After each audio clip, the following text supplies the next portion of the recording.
Pertahanan sipil atau biasa disebut hansip sering banyak kita jumpai di lingkungan sekitar kita berjaga di malam hari nih. Dan tentunya sudah pasti banyak kejadian mistis yang dialami oleh seorang penjaga malam atau biasa kita sebut hansip. Dan salah satunya adalah seorang narasumber yang bernama Pak Manta. Banyak kejadian mistis yang dialaminya pada saat dia berjaga di malam hari. Kejadian mistis apa yang dialami oleh Pak Manta? Dan sekarang kita dengarkan kisah selengkapnya hanya di Telusur.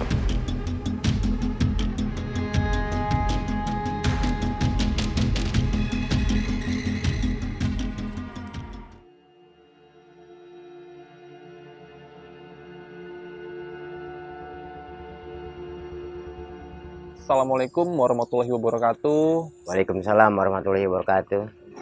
Pak Manta, gimana kabarnya Pak Manta? Baik, alhamdulillah sehat. Pak Manta boleh perkenalkan dirinya dulu Pak? Ya, nama saya Pak Jumanta, umur 60 lebih. Profesi sebagai keamanan wilayah. Udah berapa lama Pak Manta berprofesi sebagai keamanan wilayah nih? Kurang lebih 7 tahun. Pak, kalau untuk hansip yang ada di sini ada berapa orang Pak? Kurang lebih 2 orang lah. Biasanya kalau keliling ronda itu ke wilayah mana aja?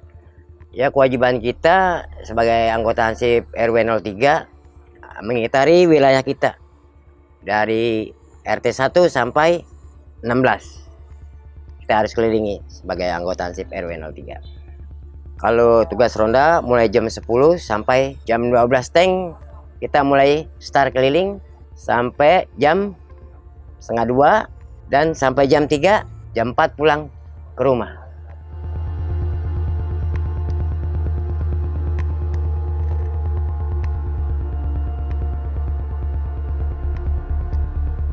Dulu sebelum jadi hansip, Pak Manta kerja apa? Serabutan dulu. Kita nukang, apa nguruk-nguruk rumah, apa aja. Yang begitu kita menghasilkan uang untuk keluarga. Kalau untuk jadi hansip kayak gini nih Pak, ada syaratnya nggak sih Pak? Syaratnya ya itulah, jujur dan rajin, nggak bisa macam-macam kita, soalnya kita sebagai petugas keamanan. Selama Pak Manta jadi hansip nih, Pak Manta pernah menangani kasus apa aja Pak di lingkungan sini Pak? Ya, yang saya alami pada saat itu ya ada maling-maling, macam maling ayam, maling burung, curanmor, ya kejadian-kejadian tawuran, atau antara rumah tangga ribut di tengah malam yang mengganggu tetangga. Kalau untuk penanganan kasus-kasus seperti curanmor atau kejahatan lainnya itu seperti apa penanganannya Pak? Masalah kasus itu saya harus laporan kepada kayak Pak RT, RW, langsung Pak RW ke kepolisian.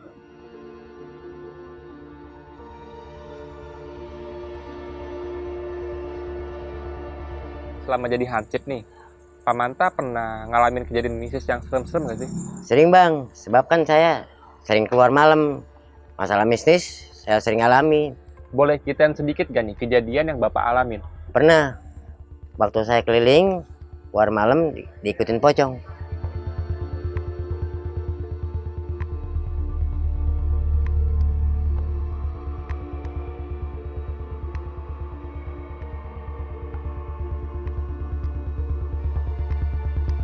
Pak Manta boleh diceritain nggak secara lengkap kejadian yang Pak Manta alamin? Pada saat itu, di saat musim penyakit COVID, di lingkungan di wilayah tempat kami, di lockdown semua, keadaan sepi, tiap lingkungan mengadakan ronda. Nah, pada saat itu saya disuruh ronda, suruh Pak RT. Nah, di jam 10 itu saya suruh tunggu sama teman saya Pak Roy di pos ronda itu. Pas sampai di pos ronda di lingkungan kami itu, Pak Roy ada di tempat.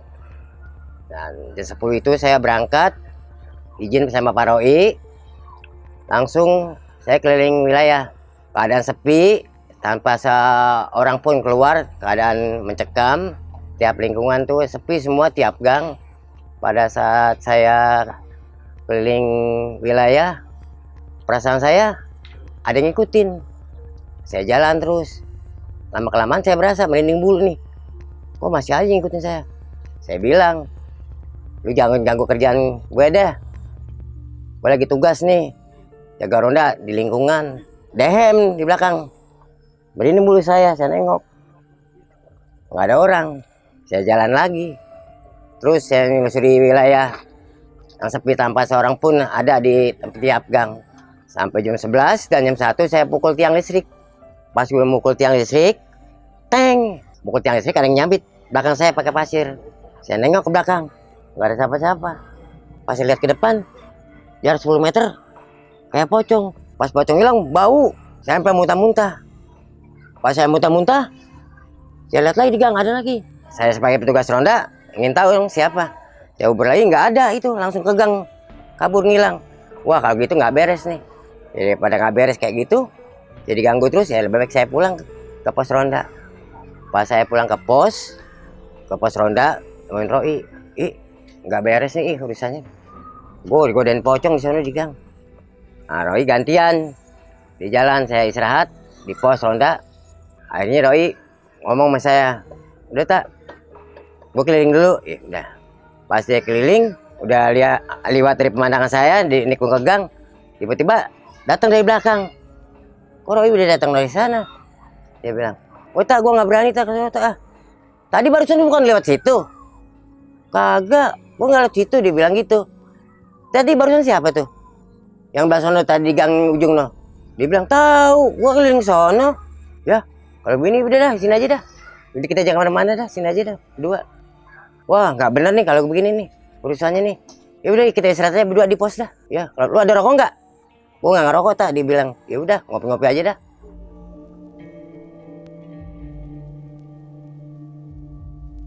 Pak Manta, kalau untuk kondisi jalan gangnya nih, itu saat ini udah ramai atau masih sepi nih kondisinya? Nah, waktu pas COVID mah sepi. Nah, waktu dulu, sekarang sih udah mulai ramai lagi. Nah, udah normal kembali dah. Seperti sedia kala, udah banyak lah orang lewat lagi. Tapi bang, kalau jam 12 ke atas mah udah sepi sekarang mah. Kalau sekarang mah, kalau lewat situ, kalau jam 12 ke atas saya sih nggak mau sendiri, mau berdua aja. Kalau untuk sosok pocong yang Pak Manta lihat tuh seperti apa wujudnya? Kalau saya lihat sih, ya kan pocongnya banyak bercak-bercak tanahnya. Mukanya banyak darahnya bang. Bau sekali. Di lokasi itu kenapa bisa ada sosok pocong Pak? Gimana ceritanya tuh Pak? Mungkinan semenjak ada COVID, jadi tempat itu sepi. Mungkin karena sepi, ya itu ada pocongnya. Tadinya biasa-biasa aja. Kalau untuk saat ini masih ada warga nggak ya suka ngeliat penampakan pocong di lokasi itu? Udah nggak ada sebab udah ramai sekarang.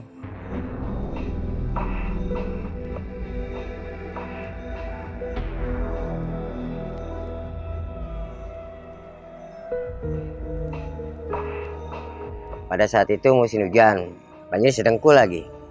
Ada informasi dari kelurahan akan ada pemadaman listrik. Nah, saya sama Pak RT keliling kampung untuk memberitahu warga, ngasih tahu Mas Halilin bahwa ada pemadaman listrik pada jam 12 malam. Pas jam 12 malam listrik padam. Pak RT izin pulang dan saya ada di pos. Pas lagi saya di pos, ada yang main air tuh bang. Pas saya senter di gang, ada 2 anak kecil. Ngapain nggak main air aja? Udah malam. Pas berbalik mukanya anak kecil tuh tua, serem lagi. Saya sampai merinding tuh bang. Jadi saya takut juga tuh. Saya balik lagi ke pos, udah ngeri juga saya tuh. Saya diem di pos, saya tidur lah tuh sampai pagi. Pas saya bangun, kan masih banjir tuh di kali. Pas saya denger ada yang nganyut di pinggir kali. Jangan-jangan ini anak yang saya temuin tadi malam yang main air.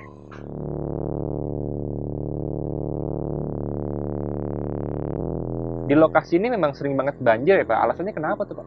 Memang kalau di sini tempatnya banjir karena nggak jauh dari Kali Ciliwung, berdekatan, dan kantung-kantung airnya pun lebih tinggi kali daripada pembuangannya. Dalam setahun biasanya bisa berapa kali banjir Pak di lokasi sini Pak? Kalau di sini pasti kalau musim hujan pasti banjir.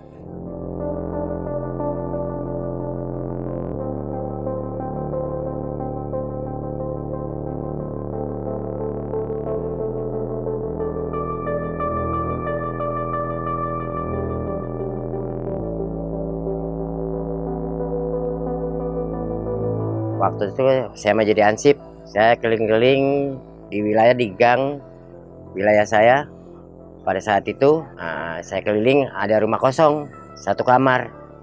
Saat saya lewat situ, ada yang negur saya, "Pak, ronda Pak." Saya dengar, kayak saya kenal tuh suaranya. Padahal rumah itu kosong. Saya dengar dan hafal tuh suara Pak Haji yang punya rumah itu yang negur saya. Tapi orangnya udah meninggal. Pas saya putar arah, ada yang manggil lagi, "Pak Manta." Kayak Pak Haji manggil saya. Saya lihat di jendela. Di jendela tuh ada sosok putih-putih. Saya merinding. Saya balik aja lagi.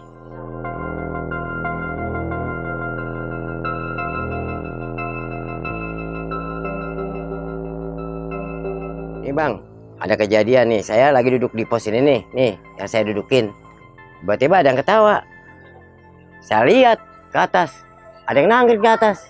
Di atas, sosok cewek cekikikan yang ketawa. Saya sampai merinding Bang. Di atas pohon, cekikikan di atas pohon ini.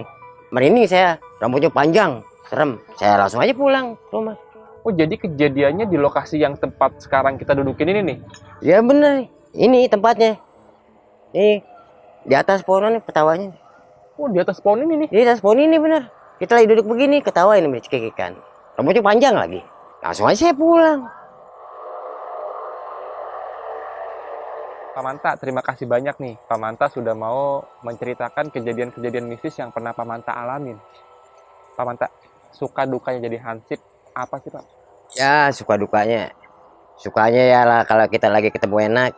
Kalau lagi ketemu yang kayak gini, misalkan kebanjiran, ketemu ada satu hantu-hantu yang nggak jelas begitu. Itu yang bikin kita nggak seneng. Ya, tapi saya sebagai keamanan lingkungan harus aktif untuk mengamankan wilayah saya. Kalau ketemu hantu yang begini begitu, ya memang sudah tugas saya sebagai anggota Hansip untuk mengamankan wilayah sebagai warga yang baik. Saya juga harus amanah pada lingkungan supaya kita aman semuanya. Ada pesan-pesan nggak nih yang pengen Pak Manta sampein? Untuk keluarga saya, ya doain saya nih sebagai orang tua biar selamat menjalankan tugas. Selamat buat keluarga dan buat saya juga, dan lingkungan saya semua aman, sejahtera, nggak ada satu apapun yang untuk kejadian-kejadian yang kita tidak inginkan. Itu aja. Oke Pak Manta, sekali lagi terima kasih banyak sudah mau berbagi kisahnya. Dari saya juga cuma bisa mendoakan nih, semoga Pak Manta sehat selalu. Amin. Untuk keluarga juga di rumah sehat selalu. Amin. Dan semoga dalam bertugas Pak Manta selalu dilindungi Allah Subhanahu wa taala. Amin, amin, biar amin. lancar rezekinya Pak Amin. Manta ya. Amin. Saya pamit nih Pak Manta ya. Ya. Assalamualaikum warahmatullahi wabarakatuh. Waalaikumsalam warahmatullahi wabarakatuh. Tos dulu Pak. Ya.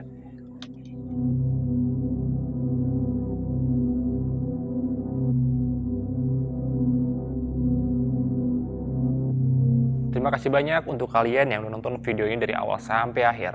Dan jangan lupa nih untuk nonton video-video telusur lainnya nih. Karena masih banyak video menarik yang bagus untuk kalian tonton. Dan akhir kata gue Jonaria, pamit.